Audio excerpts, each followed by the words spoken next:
रामपुर नाम का एक सुंदर सा गांव था। उस गांव में हरे भरे खेत थे, एक छोटी सी नदी बहती थी और आम के बड़े बड़े बाग थे। इसी प्यारे से गांव में दो पक्के दोस्त रहते थे, रामू और श्यामू। दोनों बचपन से साथ खेले कूदे थे, साथ में स्कूल जाते थे और एक दूसरे के घर का खाना भी बड़े मजे से खाते थे। लेकिन दोनों की सोच में जमीन आसमान का फर्क था। रामू बहुत ही समझदार और सूझबूझ वाला लड़का था। कोई भी काम करने से पहले वह 100 बार सोचता था। हर मुश्किल का हल अपनी अक्ल से निकालता था। उसे लगता था कि दुनिया में दिमाग से बड़ी कोई ताकत नहीं है। अगर आपके पास अक्ल है तो आप बड़ी से बड़ी मुसीबत को भी चुटकियों में सुलझा सकते हैं। दूसरी तरफ था श्यामू। श्यामू शरीर से बहुत तगड़ा था और उसे अपनी ताकत पर बड़ा घमंड था। उसके घर में एक बहुत बड़ी और ताकतवर भैंस थी जिसका नाम था बिजली। श्यामू को लगता था कि उसकी ताकत और उसकी भैंस बिजली की ताकत के आगे दुनिया की कोई चीज नहीं टिक सकती। वह हमेशा कहता, अरे सोचने समझने में क्या रखा है, जिसके पास जोर है दुनिया उसी की है। रामू जब भी उसे समझाने की कोशिश करता वह हंसकर टाल देता। श्यामू को अपनी भैंस पर इतना भरोसा था कि वह उसे अपनी सबसे बड़ी दौलत मानता था। वह मानता था कि जहां ताकत काम आती है वहां अक्ल के घोड़े दौड़ाने का कोई फायदा नहीं होता। दोनों दोस्तों में इसी बात को लेकर अक्सर मीठी नोक-झोंक होती रहती थी।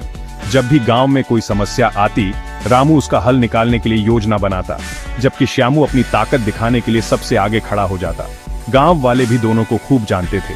कुछ लोग रामू की समझदारी की तारीफ करते तो कुछ श्यामू की हिम्मत और ताकत को सराहते। लेकिन मन ही मन सब जानते थे कि दोनों की दोस्ती बहुत पक्की है। उनकी सोच भले ही अलग थी, लेकिन उनके दिल एक दूसरे के लिए हमेशा साफ थे। वे एक दूसरे की मदद करने से कभी पीछे नहीं हटते थे, चाहे तरीका कोई भी हो। यह कहानी भी उनकी इसी अलग अलग सोच से शुरू होती है। एक दिन दोनों दोस्त गांव के बाहर एक बड़े से आम के पेड़ के नीचे बैठे बतिया रहे थे। मौसम बहुत सुहाना था, ठंडी ठंडी हवा चल रही थी और पक्षी चहचहा रहे थे। बातों बातों में फिर वही पुरानी बहस छिड़ गई, अक्ल बड़ी या भैंस। इंसान की सबसे बड़ी ताकत उसकी बुद्धि है, जो उसे हर मुश्किल से बाहर निकाल सकती है। ताकत के बिना अक्ल भी किसी काम की नहीं। यह बहस धीरे धीरे बढ़ने लगी और दोनों अपनी अपनी बात पर अड़ गए। देख श्यामू, मान ले कि तू किसी जंगल में खो गया। वहां तेरी ताकत क्या काम आएगी? तुझे रास्ता ढूंढने के लिए अकल लगानी पड़ेगी, सोचना पड़ेगा कि किस दिशा में जाना है। अरे पगले, मैं जंगल में अपनी भैंस बिजली को लेकर जाऊंगा। वह तो किसी भी झाड़ी को तोड़कर, किसी भी छोटे मोटे पेड़ को गिराकर मेरे लिए रास्ता बना देगी। मुझे दिमाग लगाने की क्या जरूरत? जहां जोर चले वहां सोच का क्या काम? उनकी बातें सुनकर पास से गुजर रहे कुछ गांव वाले भी रुक गए और मजा लेने लगे। बहस इतनी बढ़ गई कि श्यामू ने रामू को एक चुनौती दे डाली। चलो आज फैसला हो ही जाए कि कौन बड़ा है, तेरी अक्ल या मेरी भैंस की ताकत। गांव के उस पार जो नया पुल बना है वहां तक हम दोनों को पहुंचना है। देखते हैं कौन पहले पहुंचता है। ठीक है, मंजूर है। तुम अपनी भैंस बिजली पर बैठकर जाओ और मैं पैदल चलकर अपनी अक्ल के सहारे जाऊंगा। जो पहले पहुंचेगा वही जीता माना जाएगा और उसकी बात को ही बड़ा माना जाएगा। ये सुनकर वहां खड़े सभी लोग बहुत उत्साहित हो गए। शर्त पक्की हो गई। गांव के सरपंच ने हरी झंडी दिखाने का फैसला किया। श्यामू भागकर घर गया और अपनी भैंस बिजली को ले आया। उसने बिजली की पीठ पर एक सुंदर सी गद्दी रखी और खुद उस पर राजा की तरह बैठ गया। वह बहुत खुश था और उसे पूरा यकीन था कि वह रामू को मीलों पीछे छोड़ देगा। आखिरकार पैदल चलने वाला इंसान एक ताकतवर भैंस का मुकाबला कैसे कर सकता है? वह अपनी मूंछों पर ताव देते हुए रामू को देखने लगा, जैसे कह रहा हो, अब देखता हूं तेरी अक्ल तुझे कैसे जिताती है। सरपंच ने जैसे ही झंडी नीचे की, श्यामू ने अपनी भैंस को एड़ी मारी और कहकर उसे दौड़ा दिया। बिजली भी अपने मालिक का इशारा पाकर तेजी से दौड़ पड़ी। धूल का एक बड़ा सा गुब्बार उठा और देखते ही देखते श्यामू और उसकी भैंस आंखों से ओझल हो गए। रामू वहीं शांति से खड़ा रहा। उसने कोई जल्दबाजी नहीं दिखाई। उसने पहले चारों तरफ नजर दौड़ाई और मन ही मन पुल तक पहुंचने के सबसे अच्छे और सबसे छोटे रास्ते के बारे में सोचने लगा। उसने अपनी अक्ल का इस्तेमाल करना शुरू कर दिया था, जबकि श्यामू सिर्फ अपनी ताकत के भरोसे आगे बढ़ चुका था। श्यामू अपनी भैंस बिजली की पीठ पर सवार हवा से बातें कर रहा था। उसने पुल तक पहुंचने के लिए सीधा रास्ता चुना था, जो खेतों के बीच से होकर गुजरता था। उसे लगा कि यही सबसे तेज रास्ता है, क्योंकि इसमें कोई मोड़ नहीं था। वह जोर जोर से गाता जा रहा था, मेरी भैंस है सबसे निराली, इसकी ताकत है दुनिया से मतवाली। उसे अपनी जीत साफ साफ नजर आ रही थी। उसे लग रहा था कि जब तक रामू आधा रास्ता भी तय करेगा, वह पुल पर पहुंचकर उसका इंतजार कर रहा होगा। उसने सोचा कि रामू कितना बेवकूफ है जो पैदल चलकर उससे मुकाबला करने चला है। दूसरी ओर रामू ने थोड़ा समय सोचने में लगाया। उसे पता था कि खेतों के बीच वाला सीधा रास्ता बारिश की वजह से कीचड़ से भर गया होगा। भैंस जैसी भारी जानवर के लिए उस कीचड़ भरे रास्ते पर चलना बहुत मुश्किल होगा, इसलिए उसने एक दूसरा रास्ता चुना। यह रास्ता थोड़ा लंबा था और गांव के किनारे बसे बागों और पगडंडियों से होकर गुजरता था। यह रास्ता साफ और सूखा था। रामू जानता था कि भले ही यह रास्ता थोड़ा लंबा है, लेकिन इस पर चलने में कोई रुकावट नहीं आएगी और वह बिना थके लगातार अपनी मंजिल की ओर बढ़ पाएगा। उसने अपनी चाल पकड़ी और शांति से आगे बढ़ने लगा। श्यामू जब आधे रास्ते पहुंचा तो उसकी भैंस की रफ्तार धीमी होने लगी। जैसा रामू ने सोचा था, खेतों के बीच का रास्ता कीचड़ से लथपथ था। कल रात हुई बारिश ने मिट्टी को बिल्कुल नरम और चिपचिपा बना दिया था। बिजली के भारी पैर कीचड़ में धंसने लगे। उसे आगे बढ़ने में बहुत जोर लगाना पड़ रहा था। चल बिजली, और तेज चल, हमें जीतना है। लेकिन बेचारी भैंस कीचड़ में बुरी तरह फंसती जा रही थी। श्यामू का सारा जोश अब धीरे धीरे ठंडा पड़ने लगा था। उसे अब समझ आ रहा था कि उसने रास्ता चुनने में जल्दबाजी कर दी। इस बीच रामू अपने चुने हुए रास्ते पर मजे से चल रहा था। उसके रास्ते में सुंदर सुंदर फूल खिले थे और पेड़ों की ठंडी छांव उसे गर्मी से बचा रही थी। वह न तो हाँफ रहा था और न ही उसे कोई परेशानी हो रही थी।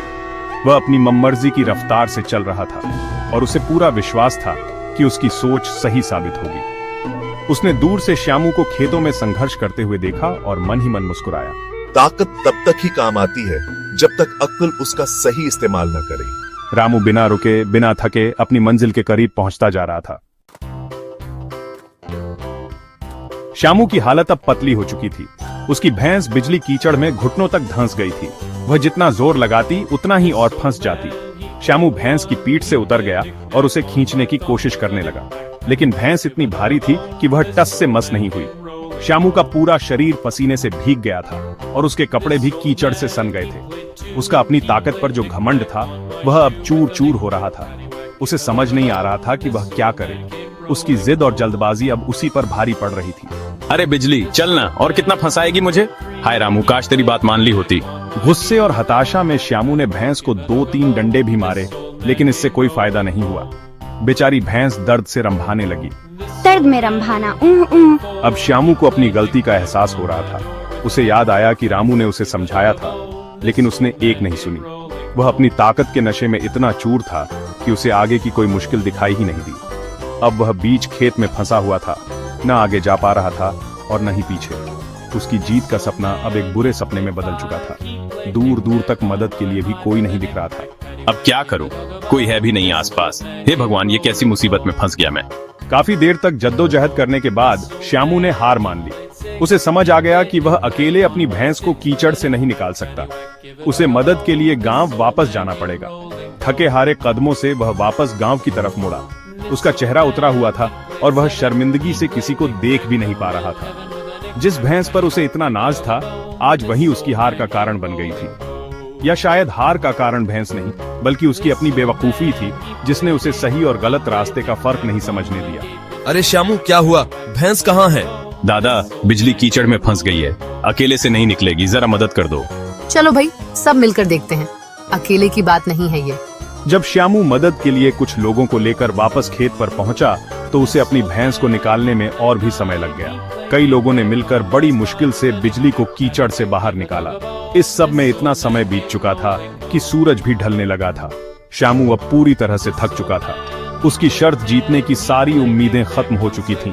अब उसे बस किसी तरह पुल तक पहुंचना था, यह देखने के लिए कि रामू वहां कब का पहुंच चुका होगा। वह अपनी भैंस को धीरे धीरे हाँकता हुआ पुल की तरफ चल पड़ा, लेकिन अब उसकी चाल में पहले वाला घमंड नहीं था। दूसरी तरफ रामू अपने साफ सुथरे रास्ते पर चलते हुए बिना किसी परेशानी के पुल तक पहुंच गया था। जब वह पहुंचा तो सूरज अभी भी आसमान में चमक रहा था। उसने न सिर्फ शर्त जीती, बल्कि वह बिल्कुल भी थका हुआ नहीं था। वह पुल पर बैठकर ठंडी हवा का आनंद लेने लगा और श्यामू का इंतजार करने लगा। उसे पता था कि श्यामू को आने में देर लगेगी। वह जानता था कि उसकी अक्ल ने उसे आसानी से मंजिल तक पहुंचा दिया है, जबकि श्यामू की ताकत उसे रास्ते में ही उलझा कर रखेगी। उसने साबित कर दिया था कि सही योजना किसी भी ताकत से ज्यादा असरदार होती है। लगता है श्यामू को आने में अभी और देर लगेगी। उम्मीद है सब ठीक हो। काफी देर बाद जब शाम ढलने को आई तो रामू ने दूर से श्यामू को आते हुए देखा। श्यामू धीरे धीरे चल रहा था और उसकी भैंस भी थकी हुई लग रही थी। दोनों कीचड़ में सने हुए थे और उनकी हालत देखकर ही पता चल रहा था कि उन्होंने कितनी मुसीबत झेली है। जब श्यामू पुल के पास पहुंचा तो उसका सिर शर्म से झुका हुआ था। वह रामू से नजरें नहीं मिला पा रहा था। रामू अपनी जगह से उठा और मुस्कुराते हुए श्यामू के पास गया। उसने कोई ताना नहीं मारा, न ही उसका मजाक उड़ाया। वह जानता था कि श्यामू को अपनी गलती का एहसास हो चुका है। कोई बात नहीं दोस्त, हार जीत तो चलती रहती है। थक गए होगे, बैठो थोड़ा पानी पियो। मैं हार गया रामू, तुम सही थे। तुम्हारी अक्ल जीत गई और मेरी ताकत हार गई। मैंने गलत रास्ता चुना और मुसीबत में फंस गया। अगर मैंने भी तुम्हारी तरह थोड़ा सोच समझकर फैसला लिया होता तो आज मेरी यह हालत न होती। उसका घमंड अब पूरी तरह से टूट चुका था और वह सच्चाई को स्वीकार कर रहा था।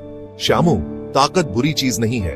तुम्हारी और बिजली की ताकत बहुत काम की है, लेकिन ताकत का इस्तेमाल कहां और कैसे करना है यह हमारी अक्ल तय करती है। अगर ताकत के साथ सूझबूझ भी मिल जाए तो कोई हमें हरा नहीं सकता। आज तुम इसलिए नहीं हारे क्योंकि तुम्हारे पास ताकत थी, बल्कि इसलिए हारे क्योंकि तुमने अपनी अक्ल का इस्तेमाल नहीं किया। रामू की बातों ने श्यामू के दिल पर गहरा असर किया। उसे आज एक बहुत बड़ा सबक मिला था जो वह जिंदगी भर नहीं भूलने वाला था। जब दोनों दोस्त वापस गांव की ओर चले तो श्यामू बिल्कुल चुप था। वह रामू की बातों के बारे में सोच रहा था। उसे समझ आ गया था कि वह हमेशा अपनी भैंस की ताकत को ही सब कुछ समझता रहा, लेकिन यह नहीं सोचा कि उस ताकत को सही दिशा कौन देगा। आज के अनुभव ने उसे सिखा दिया था कि अक्ल एक नाविक की तरह है जो ताकत के जहाज को सही रास्ते पर ले जाती है। बिना नाविक के जहाज कितना भी मजबूत क्यों न हो, वह लहरों में भटक ही जाएगा। श्यामू ने मन ही मन तय किया कि अब से वह कोई भी काम करने से पहले सोचेगा जरूर। अब से कोई भी काम करने से पहले सोचूंगा, बस यूं ही नहीं दौड़ पड़ूंगा। उस दिन के बाद से श्यामू में एक बड़ा बदलाव आया। उसने अपनी ताकत पर घमंड करना छोड़ दिया। अब वह हर काम में रामू से सलाह लेता था। अगर गांव में कोई भारी काम होता तो श्यामू अपनी ताकत लगाता, लेकिन योजना रामू की होती थी। दोनों की जोड़ी अब पहले से भी ज्यादा मजबूत हो गई थी। गांव वाले भी यह देखकर बहुत खुश थे। देखो देखो, अब रामू की अक्ल और श्यामू की ताकत मिल गई है तो गांव का कोई कुछ नहीं बिगाड़ सकता। हाँ भाई, दोनों ने मिलकर गांव के बड़े बड़े काम आसान कर दिए हैं। यह कहानी हमें एक बहुत ही सीधी और सरल सी बात सिखाती है। अक्सर हम ताकत, पैसा या बड़ी बड़ी चीजों को ही सब कुछ मान लेते हैं, लेकिन हम यह भूल जाते हैं कि इन सब चीजों को सही ढंग से इस्तेमाल करने के लिए जिस चीज की जरूरत होती है वह है हमारी अक्ल और हमारी सूझबूझ। अगर हम जल्दबाजी में या घमंड में आकर कोई फैसला लेते हैं तो श्यामू की तरह ही मुसीबत में फंस सकते हैं, लेकिन अगर हम रामू की तरह शांति से सोच समझकर कदम बढ़ाते हैं तो बड़ी से बड़ी मंजिल भी आसानी से हासिल कर सकते हैं। तो अगली बार जब कोई आपसे पूछे कि अक्ल बड़ी या भैंस, तो आप बिना झिझके कह सकते हैं कि अक्ल ही बड़ी है। भैंस यानी ताकत का अपना महत्व है, लेकिन बिना अक्ल के वह अधूरी है। सही कहा रामू, असली ताकत सोचने समझने और सही फैसले लेने की क्षमता में ही छिपी है। यही वह शक्ति है जो हमें जानवर से इंसान बनाती है और हमें जीवन की हर चुनौती का सामना करने की हिम्मत देती है। इसलिए हमेशा अपनी बुद्धि का सम्मान करें और उसका सही इस्तेमाल करें, क्योंकि सूझबूझ से बड़ी कोई दूसरी ताकत नहीं है।